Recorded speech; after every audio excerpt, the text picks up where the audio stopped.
let me take a sip. First of all, cheers. Cheers.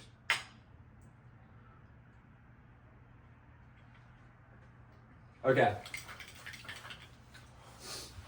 All right, we're back. Well, I was going to count us down. That's okay. These are going to be great outtakes. No, we're back. More consistency, man. We're back with another episode. I saw Marty Supreme way back when it came out on Christmas, and I loved it. The Golden Globes happened recently. We'll definitely talk about that sooner or later. Get a couple news and notes and stuff that went around in movies and everything. But did you see Marty Supreme? Saw Marty Supreme. Also saw Fire and Ash, which we'll be talking about soon. But we're going to talk about Marty today. It was interesting because obviously I saw it a bit after it came out in theaters. I'm a little behind because of our holiday schedule, which is why we're watching 4 movies over 2 days. Yeah. The guy at the theater that knows us was so hyped to see me, and then he saw me come back yesterday for Fire and Ash, and he was like, "You're seeing another one?" And I was like, "And here's the crazy thing, I'm back tomorrow, twice." He was like, "Oh my gosh." I know. Gavin made our schedule, and then I go, "Oh my god, I have to be on point." And you know the funny thing is, I actually found something else that needs to be in that schedule because the movie with Rachel McAdams, I totally forgot is coming out. Send Help. So we have to add another movie to the schedule, but it's fine. Yeah. Is that coming out next week or this week? Next week. We have time. Okay, that's good. Yeah. I was about to say, I was like, oh my god. Here's my initial 3 thoughts for the film. 1, Marty is an unlikable character from start to finish. And I'm going to expand on that as we go through the podcast. 100%. But he is as unlikable of a character as I've ever had to witness for 2.5 hours. I mean, I kept going throughout the movie like, eventually this guy's going to show a shred of something that I can root for. And he just, every decision he made was worse and worse and worse, and I hated it. His character. 2, the inspirational moments because of that felt like they all fell short. Really? Yes, and I'll explain that in a minute with some examples. Here's my thing. Can I say something real quick? Sure. I knew that when I watched this movie, I know what Gavin is not going to like. And I know. Because you also had it, this is a Safdie film, and he has a formula. I mean, you could look at Good Time. This is the other Safdie brother, though. Yeah. Completely different than the Smashing Machine. Yes. Which is actually one of the things I'm going to give him credit for. Yeah. Because 3 it's a 2.5 hour long movie, and despite the fact that there are plenty of things I didn't like, I never felt the lull we felt in Smashing Machine. The movie always kept moving. It always kept progressing. There was always something pushing the story forward, which was really good because in a 2.5 hour long movie, even we use him as an example a lot, but even in a short 1.5 hour long movie, you have to have something that pushes the movie forward. If you don't have something that pushes the movie forward, you get stuck. And I hate 2.5 hour long movies are not cool places to get stuck. Oh my god. Because then you're going like, dude, man, I got so much longer of this left, and I don't want to sit here and do this. And that wasn't a problem with this movie. What were your initial thoughts on seeing the movie? I mean, that's exactly what the thing is Josh Safdie, I mean, he directed Uncut Gems and Good Time, I believe. I don't want to be wrong about that, but I'm almost positive. We're fake cinephiles, that's fine. But those movies, and if you watch this one, I mean, they just have the same formula. It's fast paced. They have long run times, but they feel like they're an hour and a half. And then in the beginning of Marty Supreme, I feel like I know like how this story is going to go, and I think the fact that I didn't realize that it was like, I probably should have done the like research and be like, oh, this is a Josh Safdie movie. This is gonna be. I already know like what this is gonna be going into it. Right. But then not knowing that was amazing, because then right when it goes off the rails, and when it goes off the rails, it just doesn't stop. It's insane. Right when, and spoilers, the movie's been out for months. Timothée Chalamet already won the Golden Globe for Best Actor for it, so, but right when the bathtub falls out from the hotel room, you don't know what's going to happen from that point and then on. There was a 2-minute window where if something happened to that dog, I was ready to give this movie a 0. Just because something happened to that dog. I completely forgot about that. Because as soon as I heard it and I heard the dog whine, I went, if the dog died in the bathtub, I'm going to kill Brett. And I will give this movie a 0. No matter what happens the rest of this movie, if the dog dies, I'm giving the movie a 0. No, 100%. Like, my thing is I understand where you're coming from, where Marty Supreme is like one of the most unlikable characters. Right, okay, so but let's dive into that for a moment. Here's the deal. I generally think Timothée Chalamet is overrated as an actor. You're insane. I'm not. He's overhyped in the same way that Zendaya and a lot of other people who catch a good stream of things tend to get overhyped. That doesn't mean they're not good actors, but people talk about him like he's a generational actor, and I don't think he has brought himself to a point of generational acting. His character play was so well done in this movie that I genuinely have a disposition towards Marty.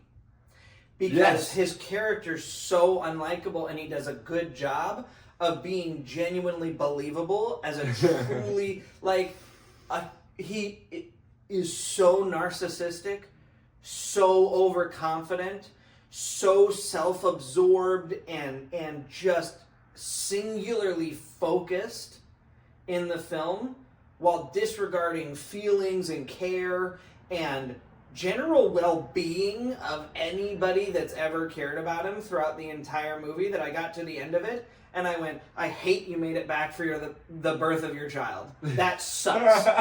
You know what? I wish you had got stuck in Japan. That stinks. I wish you were still stuck there, okay? You suck. You shouldn't be here. And I went, okay, so that's a really standout performance, because if you can act well enough to make the unlikable parts of your character so believable that I'm at the point where I'm genuinely rooting against you, you've done a good job in that role. So I'm going to give him his props there. But as the leading man, it makes it really hard to sit through the film knowing that, because he's supposed to be the protagonist. He's supposed to be the guy you're rooting for. And then when he goes and he beats the guy in Japan, Andu. Yeah. And when he goes and he makes it back for the birth of his child, these are supposed to be the music swelling, literally, moments where you feel all the emotions and joy and you're so happy for him. And I went, no, that sucks. I wish Andu had kicked his butt again.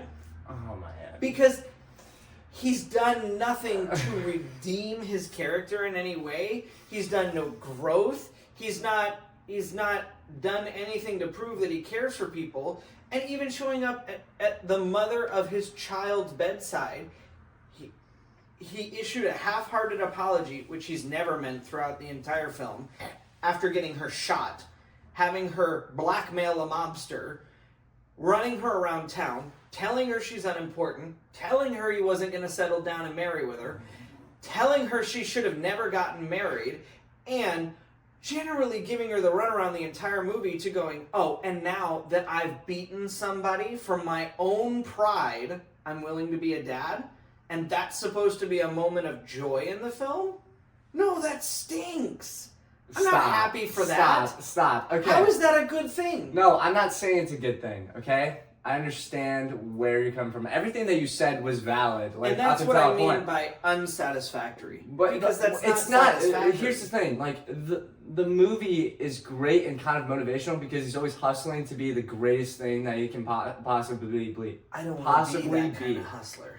No, I get what you're saying. Morally, it's not like the correct thing to do. Obviously, pointing a gun at someone and then taking the money to get so you can go to the world championships for ping pong is not the most morally thing to do. It's not great. But here's what the movie does a great job at when you have a dream and you want to be, the best at something. Like, obviously, you're gonna have to make sacrifices, and the movie is way, out there with some of the things that happen in the movie that, obviously you have to go through challenges to be successful. But Timothée Chalamet does a phenomenal job, like you said, and that's what makes it a great performance. And that's why he's going to win Best Actor. He's going to sweep the awards because he made an unlikable character. He honestly made an unlikable character relatable in some senses that, listen, sometimes you got to make you got to make a lot of sacrifices to become the best you can possibly. Terrible decisions? No, I'm not saying that.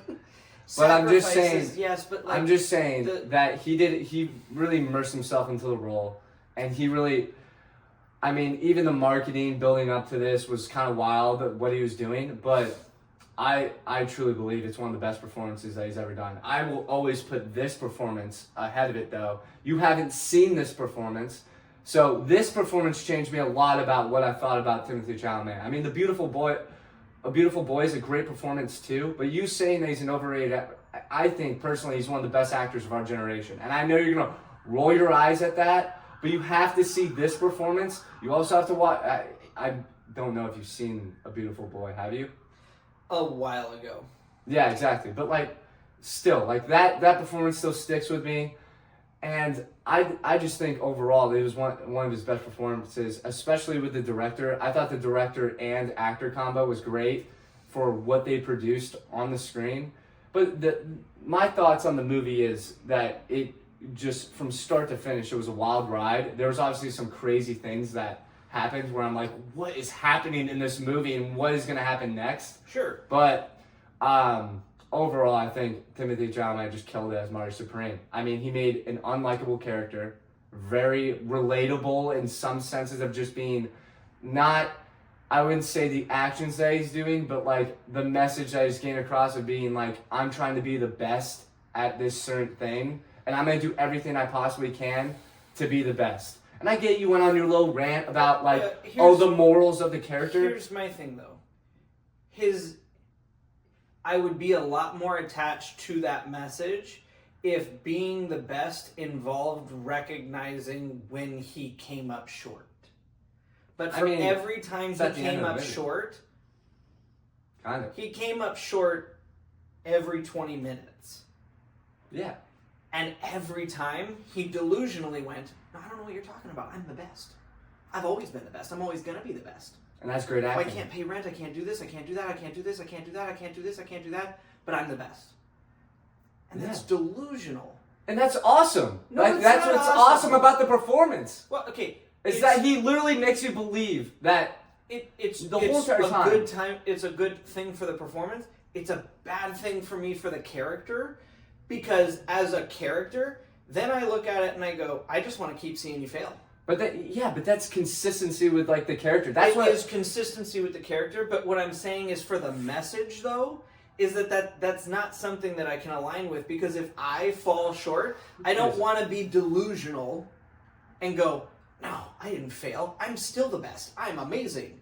I want to be able to go back and reflect and look and go, okay, not my best work. I need to improve. Instead of just looking around and going it's everybody else's fault. They're just holding me back. I'm obviously still the best in the world. And there's nothing I did wrong. No, because that's the wrong message. That's not how you should be looking at it. I think you're getting lost at the message of the character. That's not the whole point of the movie. No, it's not the whole point of the movie. But if you have a movie that's 2.5 hours long, where it's supposed to be somewhat inspirational, I don't You think have this to movie have- was meant to be inspirational, though. I don't think that was the goal. So the point of the movie is to watch chaos for 2.5 hours? Pretty much. Then my score is now lower too. I mean, listen, it is an inspirational tale, like, of a character that believes that he's the best and he's delusional in some aspects, but 98% of aspects. yeah, but at the end of the day, it's a great performance from Timothy Chalamet. You can like argue about the moral of the character and whatever, but I think that's what makes the movie. I think Timothy. I I think think he did a great job. I think that's what makes the movie great, though, is that the character is delusional and that you're able to tell like this chaotic of a story with how the character is. See, but I liked.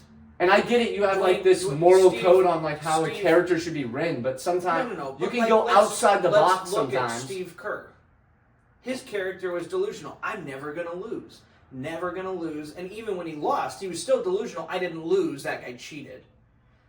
And he did cheat. So going back to it, he wasn't really delusional. The guy cheated. But he goes through growth and development, and there's something in there. And there's chaos in that movie. I mean, his girlfriend tries to kill himself. He's addicted to drugs. There's chaos all over that movie. But by the end of it, you're happy to see him succeed because who he is as a person is somebody that you can cheer for.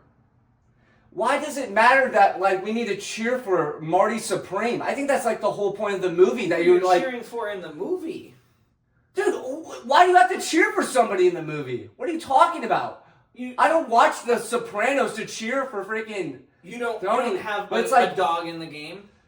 So sometimes you don't have to have a dog in the game. Sometimes you're watching, you're like, how is this character's story going to end? Because it's such a crazy and wild ride. Why does it need to be this like stereotypical storytelling of a character where it's like, oh yeah, it's gotta be inspirational, it's gotta be like Rocky? No, dude. No, not stereotypical inspirational like Rocky. Every character in every story has somebody that you can root for.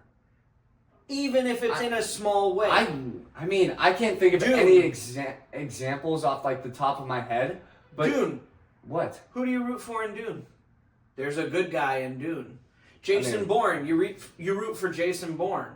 In Harry Potter, you root for Harry Potter. It's up for interpretation, Dune, to be honest. In 40-Year-Old Virgin, you root for Steve Carell. In every story, there's somebody that you look at and you go, I want your purpose to be fulfilled in the story because that's the good storytelling archetype. In this story, I think there's no cohesiveness for anybody you want to succeed other than maybe the dog living. Yeah, I mean, listen, I knew this was going to be like kind of a negative towards you, but that's what I like about the film. I like that you don't necessarily like the character and you don't like his morals, and I'm like, I don't need you to be a likable person, but I'm like, was he right in that sense? Like, am I questioning, like, wait, was what he did, like, morally wrong, but was it the right decision for him, per se? Because he's working at a shoe shop and he's trying to be the best ping pong player possible, but he has to, he has all these responsibilities, but he's also a bad person, but he can't focus on, maybe taking care of his kids and settling down, but he doesn't want to settle down. I mean, that's what's great about the movie is that, it makes me question, like, is Marty Supreme, like, a good person or a bad person? I don't know. But he's obviously not a great person. But, I think that's what's great about the movie, is that he took an super unlikable character, gave you a little bit of, like, inspirational quotes, like, here and there, inspirational moments, but then took you on a wild ride, and then left you with, wow, like, I honestly can't believe what I just watched. And you're kind of questioning, like, does he know that he's a terrible guy? Does he know that what he did wasn't the right thing? But at the end of the day, all you can say, he was addicted to being the best ping pong player in the world and addicted to trying to become the best. And that's kind of the character, and that's what I liked about it. And like, Josh Safdie, if you watch his movies, this is what he does. So it's like, I think you should watch Good Time and Uncut Gems. Mac put Uncut Gems in it's top 10 best movies in the 21st century. If it's the same idea, I probably wouldn't. This is. I mean, really, like if we're going around going like, I just wanna watch the world burn for 2.5 hours, then yeah, it's probably not the best movie of the century. There was some. I think there was some wild. I think the dog plot line was kind of like out there a little bit. Like dog plot line was the most interesting. Yeah, I mean, but yeah, I mean overall, I think when you take something just as like a person trying to be the best at ping pong, and then you add in like all this crazy stuff, I think that was for me probably what the most impressive thing about it, because it kept me interested the whole entire time. It feels like watching bad reality TV. Stop. Dude, it's that's ridiculous. It's Jersey Shore. Hey, this is one of the best movies of 25, Gavin. It will not be one of my best movies of 2025. I get it. I understand. I knew you weren't going to like this movie. That's fine. I knew you weren't going to like this movie. But watching somebody do something generally mundane, surrounded by horrible after horrible after horrible decision, is the same concept of Jersey Shore. They work a tanning salon, but dude, stop comparing Marty Supreme to Jersey Shore, please. It's a similar idea. No, it's not. No, it's not. Stop. The same structure is there because you don't really root for those characters. You root for the chaos. I'm not. And that's what you root for in Marty Supreme is the chaos. You end up in a trash bin. I guarantee you, a Jersey Shore. I'm rooting for the chaos in the movie. I'm thinking about while I'm watching that movie, like where's this gonna go? And now that I've watched it, I want to watch it again. Oh, I would be happy never watching that movie again. I probably. What are you gonna get this a 5 out of 10, and then everybody's acclaiming this is one of the best movies of 2025? That's fine. Everybody else can think it's the best movie of 2025, but he wins the best actor in Golden Globes. And I told you that I don't. It is a great performance. I don't think that his performance was bad at all. I think he put in a great performance, but that doesn't automatically make it a great movie because you have a great performance by an actor. True. Not taking away from his performance. Timothée Chalamet did a great job. A lot of the supporting cast did a great job in their roles. Plenty of. How about Tyler, the Creator? He was great. He was surprisingly good. I didn't know it was him until I did some research post-movie.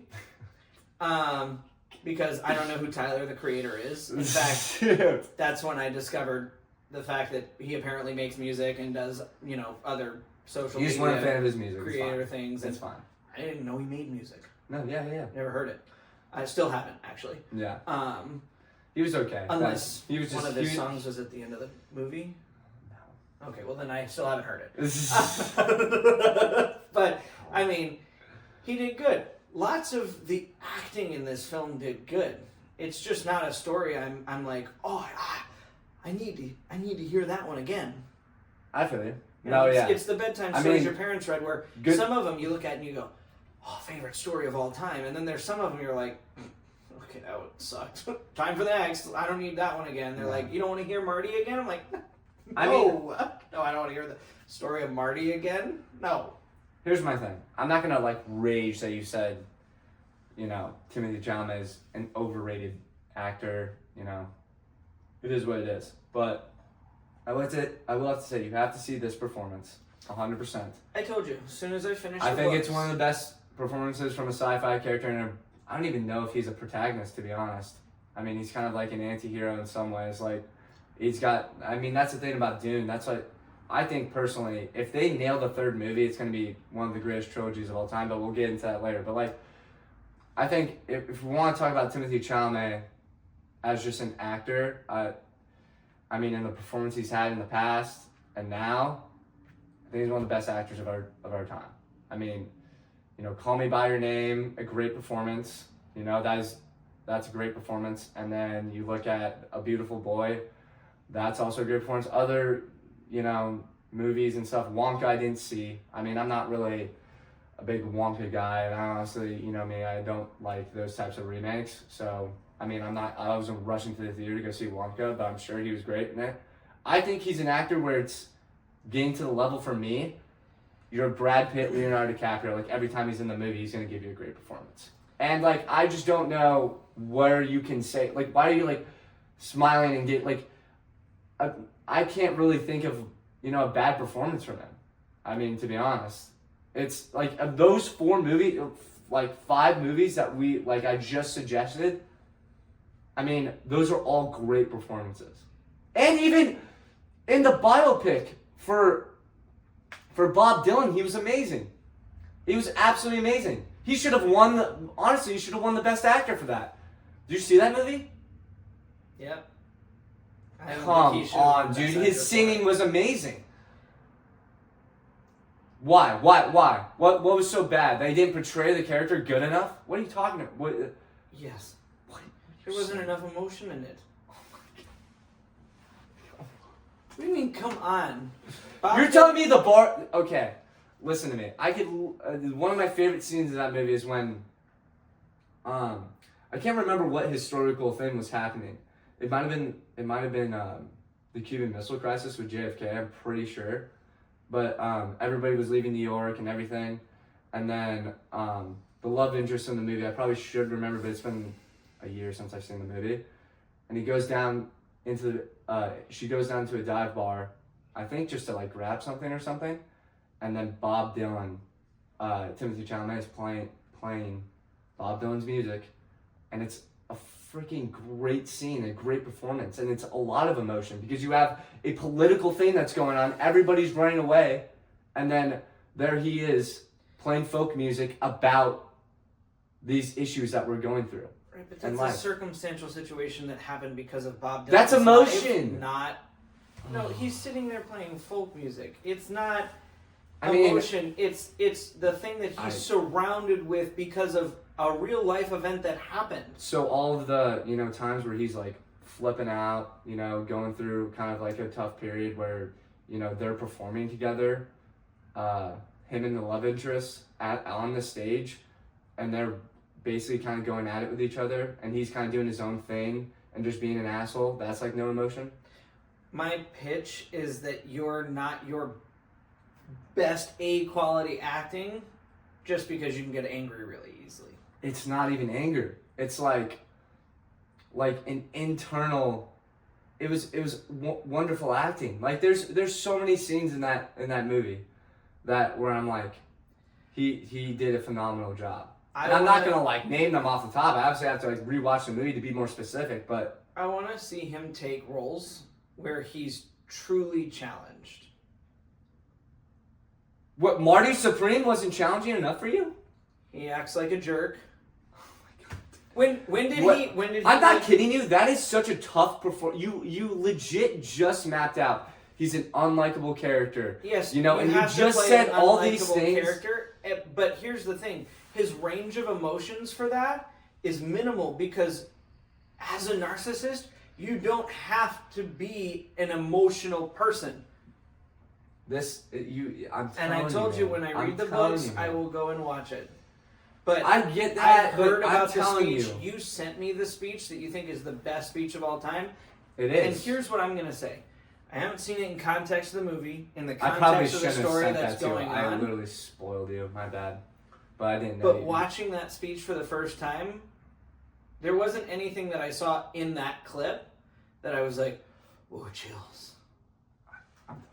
I just can't. I will go back and watch That's it one again of the when best. I watch the movie. That is, oh my god, dude. No, even watching that for the first time without the context gets me. I'm about to go run through a brick wall. What are you talking about? Without context, no. Maybe with context it helps, but it wasn't one of those things. My name is Paul Wadib Atreides, son of Arrakis. Like, what are you talking about? And you don't have any context to the situation, but like still. It felt dry. Oh my god, what are you saying? I'm saying that listening I'm about to go of the best military speeches across war movies, epics, and other things like that, that speech for me doesn't rank anywhere near the top. That's like on Jack Nicholson level, you can't handle the truth for me. Oh, That's almost insulting to Jack Nicholson. No, it's not. Yes, it is. With the situation, you have to see the movie. I mean, I will reassess when in I see the movie. my opinion, and it's tough to compare because we're talking about real life situations there, Sure. and we're comparing a sci-fi movie. But to be honest, like I think the stakes are actually kind of similar. If anything, this has more stakes with what he's going through in that situation. It's a sci-fi movie. I'm sure it does. Yeah. They're probably Yeah. much higher. Anyway, got a little off track here. I don't think so. I mean, I think that's like on par with like what as we're far talking as about. the actual Marty review. Timothy Chalamet does go into the conversation with it because he is the main actor in this movie. I just wanted to flesh out that statement because and that's fine, and I still stand by it. We need to give our scores at the beginning. We get lost and then we're like an hour in. We can give our scores at the beginning. That's Yeah. fine. What's your score? My score is, I'd probably say an 8.8, and I'd probably give it a 9, honestly, because of Timothy Chalamet's performance. I really love this movie, and the thing is, for me, Josh Safdie, I think, is one of the best directors of our lifetime, just by like the formula that he's doing. I do understand where you're coming from. Like, all the points that you have, like, are valid. Like, I'm not gonna say that you're wrong in a sense, because I don't think you are, but I mean, like, I think Timothy Chalamet's performance is unbelievable, and I think this performance in this particular movie, with how difficult it was to portray such an unlikable character and to sometimes make the viewer either cheer or root against him, is phenomenal. And the story does get like a little too chaotic at times, I think, for a movie about a person trying to be the best ping pong player in the world. But I think it works. And I thought it took in a wild ride. Like you said, the runtime, I think the biggest strength of the movie, 2 hours and 30 minutes, has a lot of things that happen in it. Doesn't feel like that at all. Doesn't feel rushed. I think this is a very rewatchable movie. I think Gwyneth Paltrow is great in it too. She's good. But I think overall, it's a very chaotic movie. I give it a 9 out of 10. And I think Timothy Chalamet really elevates it. I think the director and actor combo is amazing. And yeah, I mean, I think he deserves...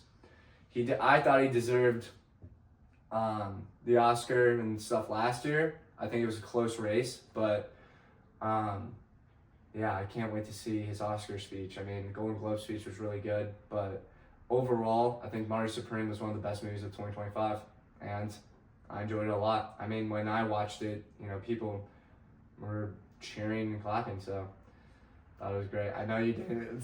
It's all right. I am interested to hear your score, though.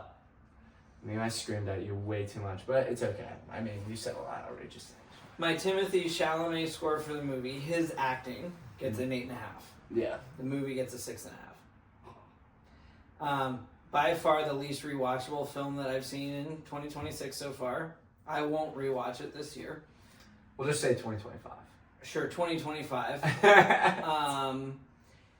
Out of the Safdie films that we've seen recently, not a favorite. You prefer Smashing Machine? I prefer Smashing Machine 100 times more. I will rewatch Smashing Machine. That was a great movie. No, they're both great. It's kind of crazy how different. And I wonder, because it's curious, when I was in the movie theater and the movie finished up in my theater, everybody kind of groaned, got up, and left. So I think we both got the movie theaters that matched our personalities well, because your movie theater cheered and got up and left, and mine was like, ugh, and just got up and left. Like, you're lying. No. You're lying. 3 people groaned, and one lady that sat next to me went, "Oh, that's not a real guy, is it? I hope not." Stop. And left. And then as I was walking to the bathroom, she was looking it up on her phone. She goes, "Oh no, good. It's dramatized, so it's not a true biopic. This isn't who he is fully. Yeah. Hopefully, most of the really awful stuff about him is wrong, because otherwise, that guy sucks." And I was like, "But what's wrong with that being? What's wrong with that? I just don't. I'm kind of like not comprehending. Like, you don't need to tell a story where the guy is, you know, this inspirational figure that again, turns not it around. Inspirational. It turns it around, and then he's like, "Oh my God, I've realized like I've done everything wrong in my life." Blah blah blah. I think you get that when he looks at his son, and he's like, "Listen, I gotta probably like end the emotion that he has in that moment," and then you go to black. I think you get that. Listen, he's effed up, and he's lost the plot of what he's been trying to do, and he has more bigger responsibilities now. We'll see. We're not gonna get a second one, Gavin. Yeah, well, thank goodness for that. Oh my gosh. Thank goodness. Good time is like the 6.5. Similar. Starting my year with a nice low score. Can't wait to do better. That's breaking news. Fire and Ash gets a better score than Marty. Well, yeah. I mean, Fire and Ash gets a similar. Honestly, it's probably just a little less for me, just because you know my gripes. We'll get into it. We'll get into it when we do the review. Yeah. But that's Marty Supreme. Check back with us. We're going to do a small segment on news and notes, and we'll be doing Fire and Ash. All that upcoming.